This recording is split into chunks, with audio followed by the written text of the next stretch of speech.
Hi, Nicholas. Thank you very much for leading us on that very fascinating discussion with Francois earlier. And also thank you for your contributions over the years in helping guide the jury in evaluating projects submitted to the urban regeneration category.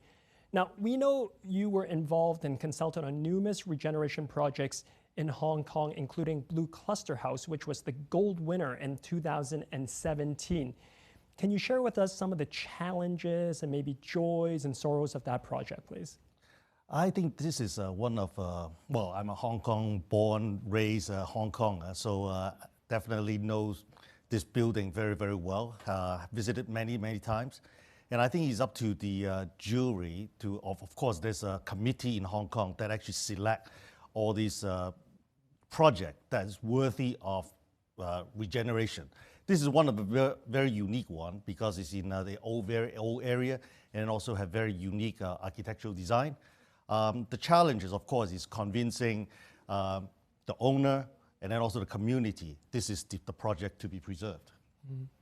Now, are public-private partnerships important? And maybe I take it a step further, not only important, but crucial to success of urban regeneration projects? I think definitely is very crucial because firstly, a lot of Hong Kong buildings are privately owned.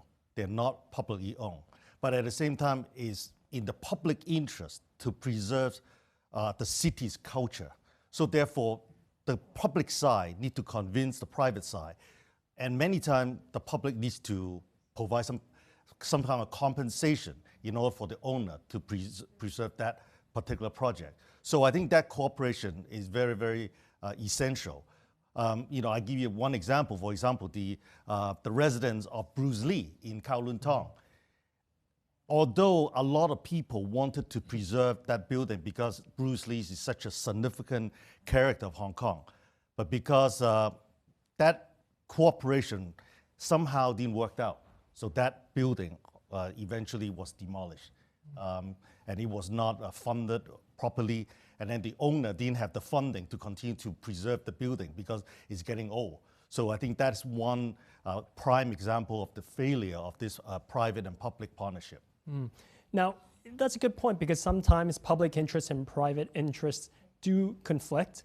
Can you give some insight into when that conflict comes up, how it can be resolved, or how the two sides can kind of meet eye to eye? Well, I think Hong Kong is unique. It's like because Hong Kong is densely populated, and then it also have one of the highest real estate value in the world. And older buildings in general have lower density, therefore is not worth a lot. So when you redevelop and then build to the highest possible, then of course it generates a lot more value. So therefore, I think many times that the government needs to provide some certain compensation. But at the same time, this compensation come out from the taxpayers' money. If this money needs to be a big substantial, that a lot of people would say, well, you're transferring wealth from one part of the society into the owner of this part. Another example on the mid level, for example, on Stubbs Road, there was a big project, like have historic Chinese characteristics. The green tiles, yes. Eventually that was also demolished because obviously the government could not afford to pay the owner all this money to preserve the building. And then, so it's a shame. So I think Hong Kong is unique is that it's worth so much money for this kind of a historic location. Okay. Well, you've talked about Hong Kong and some of the specific challenges here. I want to bring it up a little bit, Asia in general. In Asia, do you see any countries that can benefit or should be more proactive in urban regeneration projects? I think some countries, for example, Australia, I give you also a sample, is like most of the building with a facade, they are preserved. And then you build new building behind that. But it is a government policy, has been there for a long time. So when new owner come in to buy that project, that aspect has already incorporated into the calculation. Therefore, they are able to do that.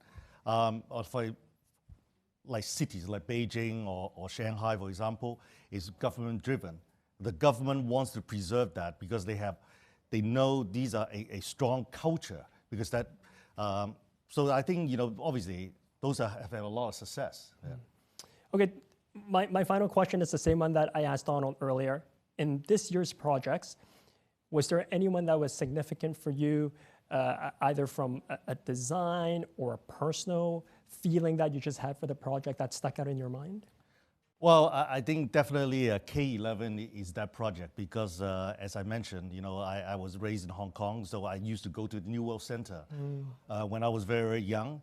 And then that was already command a panoramic view of Hong Kong Island. Of course, it's already a very significant project, but it was torn down and then totally rebuilt into of course, it's a fantastic project, in every aspect. But of course, obviously, New World Group, spare no expense to redevelop that, and therefore, it turned up to be, such a gem.